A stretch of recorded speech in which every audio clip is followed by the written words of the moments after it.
जय हिंद साथियों, आप सबका एक बार फिर से स्वागत है एक नए अपडेट में। साथियों, आप सबके लिए झारखंड एसएससी वैकेंसी 2023 निकल चुकी है। उसी के रिगार्डिंग आज एक कंप्लीट वीडियो सेशन होने वाला है, जिसमें आपको हम कंप्लीट डिटेल बताने वाले हैं कि कैसे उसका एग्जाम होगा, क्या योग्यता रहने वाली है, क्या जॉब लोकेशन होगा, जॉब प्रोफाइल क्या होगा, किस तरीके से आप तैयारी करें ताकि आप अपना एक सीट पक्का कर सकें।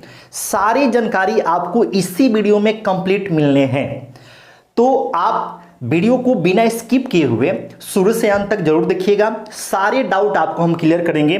बच्चों के मन में डाउट रहता है कि सर हम अदर स्टेट से हैं, मतलब झारखंड से नहीं है, तो क्या इसके लिए हम अप्लाई कर सकते हैं, क्या एलिजिबल हैं? तो सारे पॉइंट्स पर हम लोग डिस्कशन करेंगे, सब चीज आपको बताएंगे। बस आप वीडियो में बने रहिएगा। चलिए दोस्तों, शुरू करते हैं शानदार से सेशन को। देखिए दोस्तों, जेएसएससी वैकेंसी 2023, इसको हम लोग झारखंड इंटर स्तरीय वैकेंसी के नाम से भी जानते हैं। और इसकी जो पिछली बहाली आई थी, इससे पहले जो वैकेंसी आई थी वो 2016 में आई थी, आपको बताते चले, जिसका एग्जाम 2017 में कंप्लीट हुआ था और फाइनल सिलेक्शन होते होते 2023 अभी चल रहा है। अब से कुछ महीना पहले बच्चों का फाइनल सिलेक्शन दे दिया गया है, बच्चे अपने जॉब कर रहे हैं। अब इसके बाद फाइनल सिलेक्शन चूंकि प्रक्रिया पूरी हो चुकी है, तो नया नोटिफिकेशन रिलीज कर दिया गया है। तो इसके लिए आप कमर कस लीजिए, बहुत ही शानदार वैकेंसी है, 6 साल के बाद आई हुई है। तो ऐसे मौके बार बार नहीं मिलते हैं, जब मिलते हैं तो ऐसे मौकों को भुनाना जरूरी होता है, बार बार आपको नहीं मिलेगा। सारे डिटेल आपको हम बताएंगे। चलिए एक एक करके आपको हम समझाते हैं। देखिए दोस्तों, सबसे पहले हम बताते हैं कि इसमें टोटल कितने पदों पर वैकेंसी है। तो देखिए, इसके लिए टोटल 863 पदों पर वैकेंसी है। और जैसे कि झारखंड एसएससी का पिछला रिकॉर्ड रहा है, इसमें मतलब कि कुछ समय के बाद से वैकेंसी अपडेट भी होती है, तो हो सकता है कि आने वाले समय में वैकेंसी की संख्या आपको बढ़े भी। तो इसके लिए आप कमर कस लीजिए, 863 वैकेंसी कोई कम नहीं कहलाएगा, अच्छी खासी संख्या में वैकेंसी है। कितने पदों पर, किस किस टाइप के पद हैं, तो टोटल इसमें 11 तरह के पद हैं। 11 तरह के पद कौन कौन से हैं उसके बारे में भी हम लोग चर्चा करेंगे। टोटल वैकेंसी 863 है, आप इस बात को समझ लीजिए। अब हम आते हैं अगले पॉइंट पे, इसके लिए योग्यता क्या होगी। तो देखिए, इसके लिए सिंपल सी योग्यता है, आप अगर 12th पास आउट हैं। देखिए, योग्यता में दो चीज हम बात करेंगे, एक तो शैक्षणिक योग्यता और एक एज लिमिट, उम्र सीमा।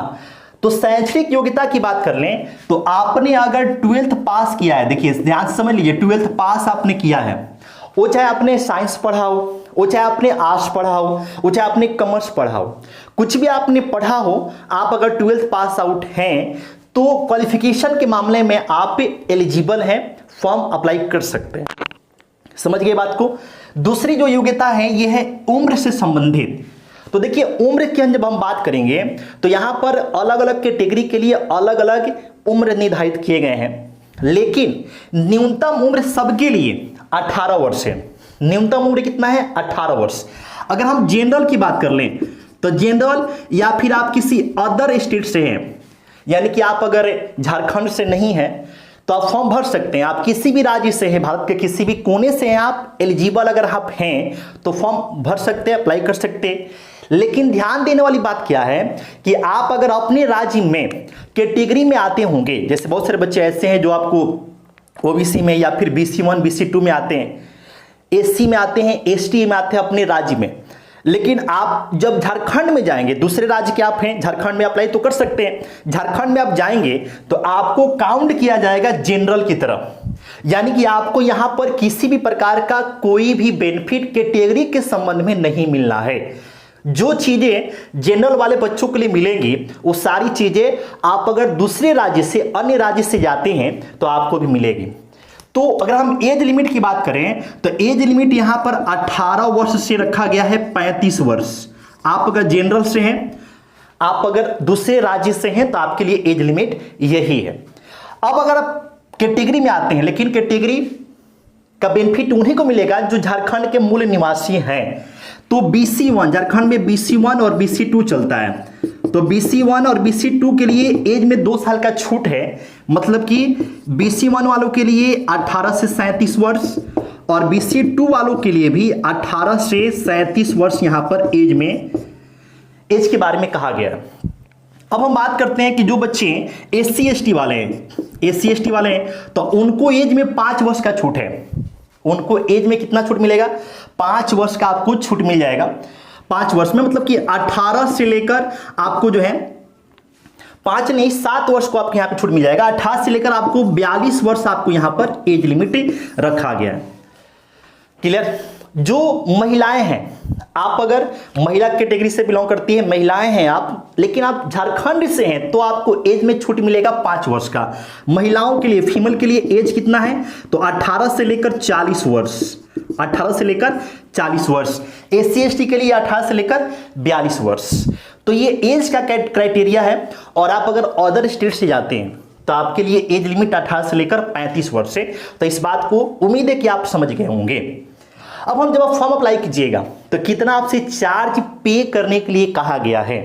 तो देखिए, बहुत ही मिनिमम फी आपसे बोला गया है। आप अगर जनरल से हैं, अदर स्टेट से हैं, तो आपसे बस चार्ज किया गया है 100 रुपया। 100 रुपया आप पे कीजिए। आप इजी या फिर आसानी से फॉर्म फिलअप कर सकते हैं।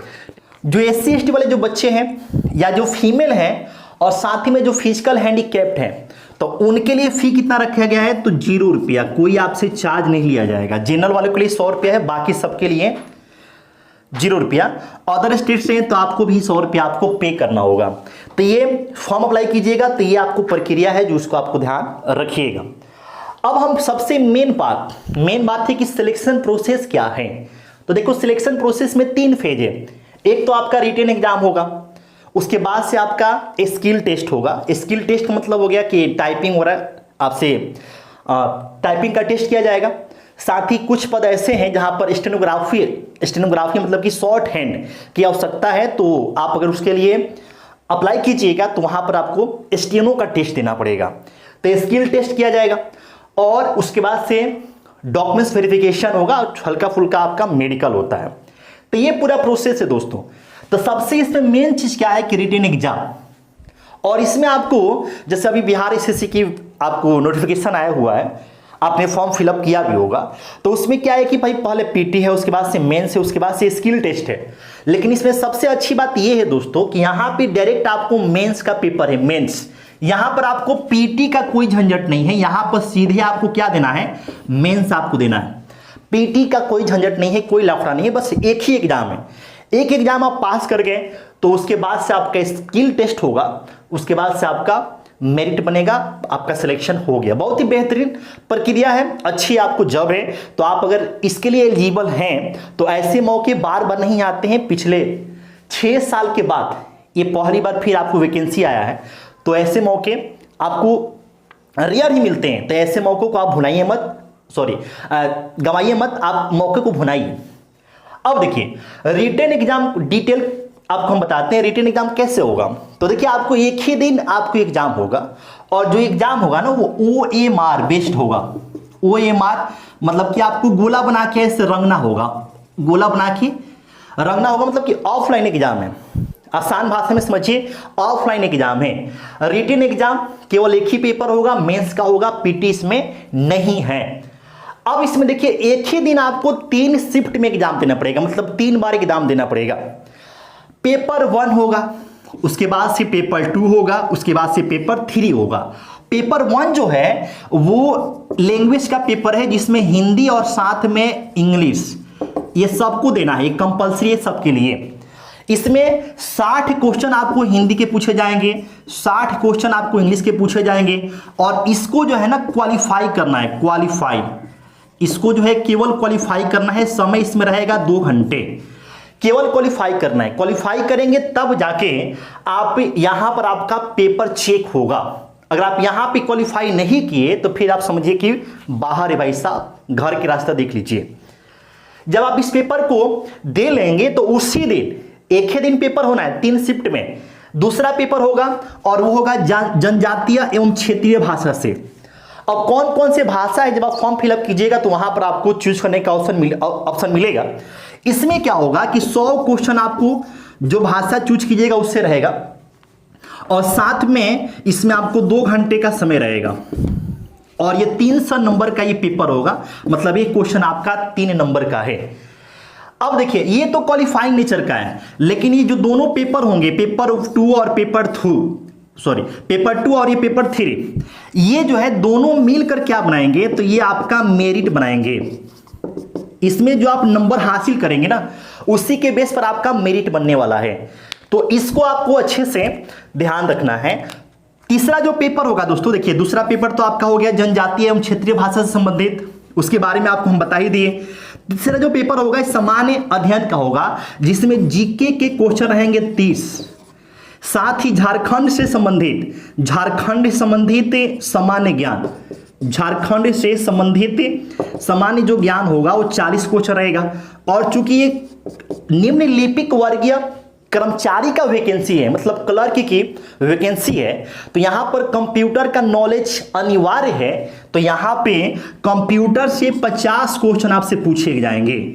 यानी कि जो पेपर 3 होगा इसमें आप देखिए 40, 30, 70, 50, 120, मतलब कि 120 क्वेश्चन होंगे और ये आपको देना होगा। पेपर 2 और पेपर 3 के बेस पर आपका क्या बनेगा, मेरिट बनेगा। पेपर 1 आपको केवल क्वालिफाई करना है। समझ गए बात। अब जो बच्चे रिटन एग्जाम क्वालिफाई कर जाएंगे उन्हीं को स्किल टेस्ट देना है, और स्किल टेस्ट में आप टाइपिंग, अगर आपने टाइपिंग वाले पोस्ट को चूज किया होगा तो टाइपिंग देना पड़ेगा, और स्टेनो वाले पद को चूज किया होगा तो आपको स्टेनो देना पड़ेगा। तो टाइपिंग में क्या है कि हिंदी टाइपिंग आपको देनी होगी, और हिंदी टाइपिंग के लिए स्पीड आपका 25 वर्ड पर मिनट होना अनिवार्य है। और गलती का जो रेशियो है वो 2% है, 2%, मतलब कि 2% से ज्यादा गलती आप करेंगे तो फिर आप बाहर हो जाएंगे। तो ये पूरी प्रक्रिया है दोस्तों।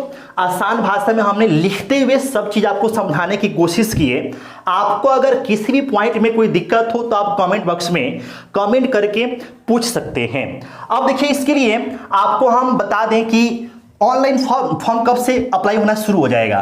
तो ये देखिए दोस्तों, इसका जो ऑनलाइन फॉर्म अप्लाई होगा वो 20 अक्टूबर 2023 से आपको ऑनलाइन फॉर्म अप्लाई होना शुरू हो जाएगा। आपको लगभग 30 दिन का समय मिल रहा है, तो पर्याप्त समय है। आप इसके लिए एकदम कमर कस लीजिए। अब इसका सिलेबस के अकॉर्डिंग आपको सिलेबस देख लेना है, और सिलेबस के अकॉर्डिंग आपको एकदम लग के तैयारी करनी है। अच्छी वैकेंसी है, बार बार नहीं आती है। आपको हम बताते चलें कि जॉब लोकेशन क्या होगा। तो चूंकि ये झारखंड किस से संबंधित वैकेंसी है, तो आप कहीं से भी फॉर्म अप्लाई कीजिएगा, आपको झारखंड में ही जॉब करना पड़ेगा। झारखंड में 24 जिले, तो 24 जिलों में से किसी जिले में आपको भेजा जा सकता है। तो जॉब लोकेशन आपका झारखंड होने वाला है। और ये निम्नलिपिक वर्गीय कर्मचारी, मतलब कि जिसको आप एलडीसी बोलते हैं, सामान्य भाषा में क्या बोलते हैं, एलडीसी बोलते हैं, उसी की वैकेंसी है। तो आपको जो है टाइपिंग से रिलेटेड क्लर्क वाला आपको जो है काम करना है। तो कुल मिला के जो अच्छी जॉब है, बढ़िया आपको जो है इसमें रहने वाला है। तो आप एलिजिबल है तो निश्चित तौर पे इसके लिए अप्लाई कीजिए। साथ में तैयारी कैसे करें, तो तैयारी हमेशा क्या करना है दोस्तों कि चूंकि पिछले 6 साल पहले वैकेंसी आया हुआ था, और 6 साल में आप देख रहे हैं कि कंपटीशन कितना बढ़ा हुआ है। तो आपको जो है 2016 में जो पेपर हुआ था उसके अकॉर्डिंग तैयारी नहीं करना है। आपको करना क्या है कि हाल फिलहाल में जितने इंटर स्तरीय वैकेंसी आए हैं जिसमें इस टाइप का सिलेबस है, उनके पैटर्न को ध्यान में रखते हुए तैयारी करना है। क्योंकि 6 साल में कंपटीशन का लेवल यहां से यहां गया है, अप हुआ है, बढ़ा है। तो आप अगर पुराने धारे पे चलेंगे, पुराने पैटर्न पे चलेंगे तो आप पीछे हो जाएंगे। और आपको अगर एक स्ट्रेटेजी पता हो, एक रणनीति के तहत तैयारी कीजिएगा, तो आप डेफिनेटली एक सीट अपना पक्का कर पाएंगे। वैसे भी इसमें मात्र एक ही एग्जाम है।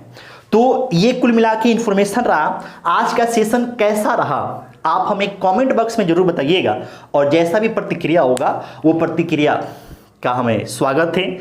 चलिए फिर से मिलते हैं एक नए अपडेट में। और लास्ट में कहना चाहेंगे कि आपको अगर ये सेशन पसंद आया हो, अच्छा लगा हो, तो आप हमसे जुड़ने के लिए चैनल को सब्सक्राइब करके बेल आइकन दबा दीजिएगा। फिर से मिलते हैं एक नए अपडेट के साथ, तब तक के लिए जय हिंद।